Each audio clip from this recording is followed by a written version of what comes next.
manligaw ang isang Elmo? Parang, oo, hindi naman. Wala lang.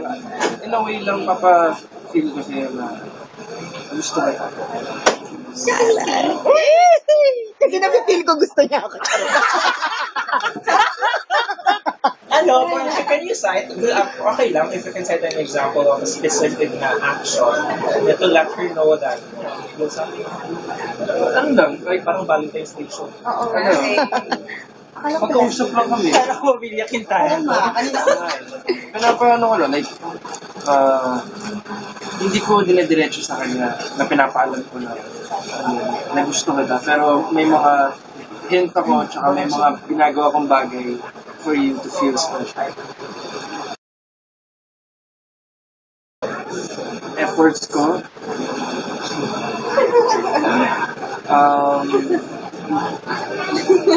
marami akong ginagawa. Like, pero ano lang, mga subtle message na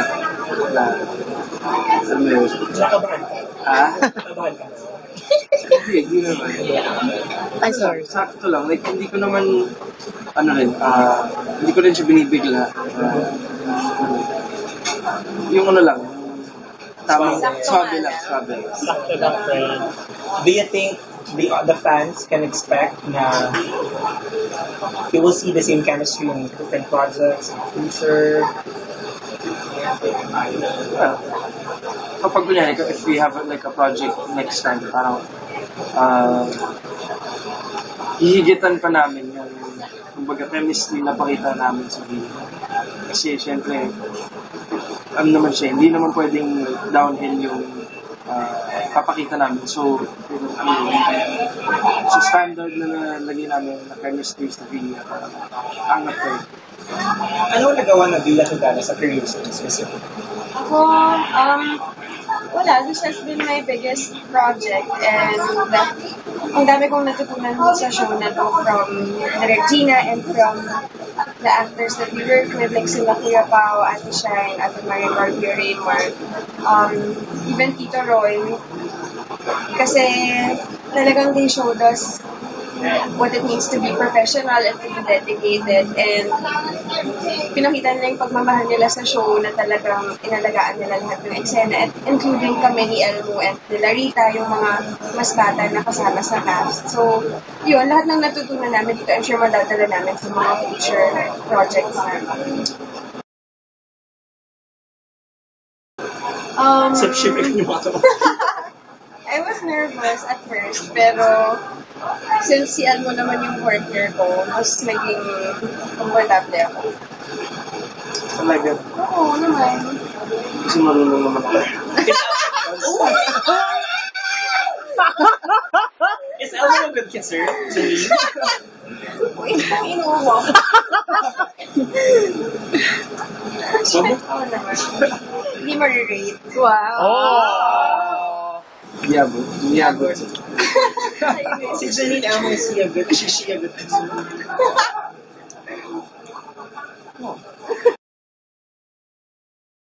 Ako yung debut pa rin ni Lynette. Ako siya yung... debut ba? Debut na lang ni Lynette. Ako siguro yung time na kasi yung pinaka-peg nila for us, yung character namin sa Romeo and Juliet. So, naramdaman ko talaga yun. Sumugod ako sa bahay nila.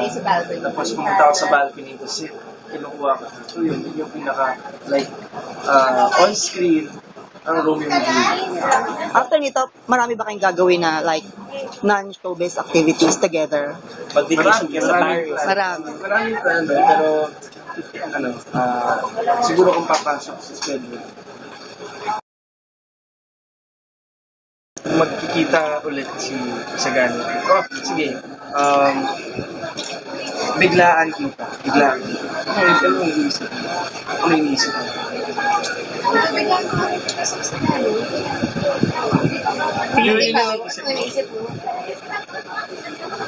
Hindi. I mean, kunyari kung pag nakita kita. Kasi sige. Kasi mag-uusap tayo. Kaya nga sinasabi ni Direk nila, Elmo Janine lang to. Oo, yun. Anong iniisip mo kapag may eksena tayo dyan? Kulitan natin yung example. Kulitan natin. Yung eksena sa... Sige, specific para alam ko talaga. Oh, sa debut. Ano yung iniisip mo sa debut? Yung andun ako sa labas. Tapos sumayaw tayo.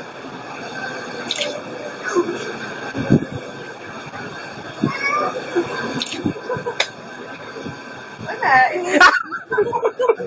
Natatawa. Sagot ko naman ang totoo, Janine. Ano yung naisip mo sa eksena na yun? Wala, iniisip ko lang kung paano kung ako yung may problema nga. O kung ako nga si Lynette, tapos sinave mo.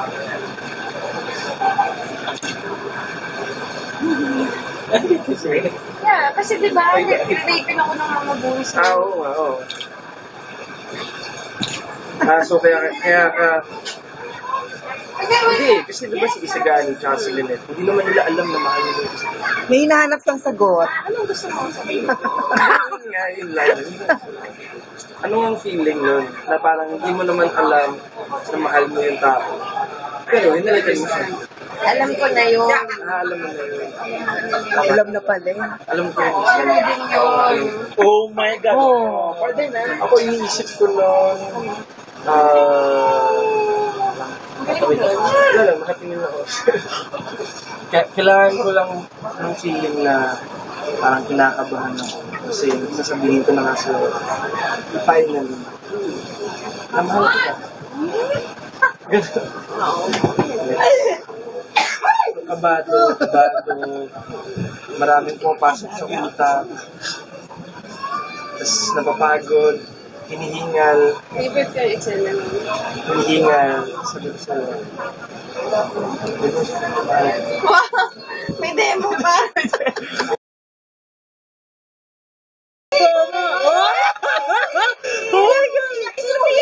Si Janine na iiyak.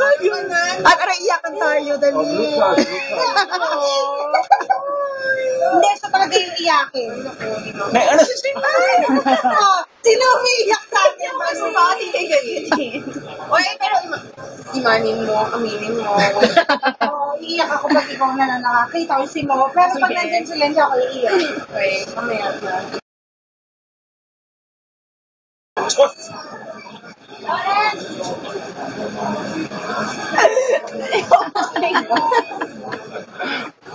Magandang araw po, si Isagani po ito.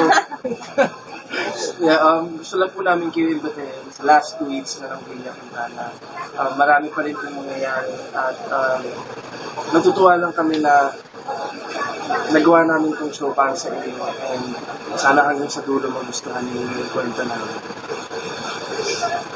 Po, salamat po sa pagsubaybay sa Villa Quintana, sa pagsama sa amin.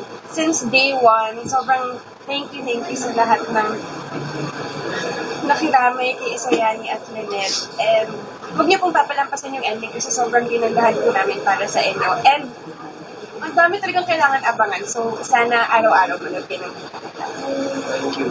Thank you.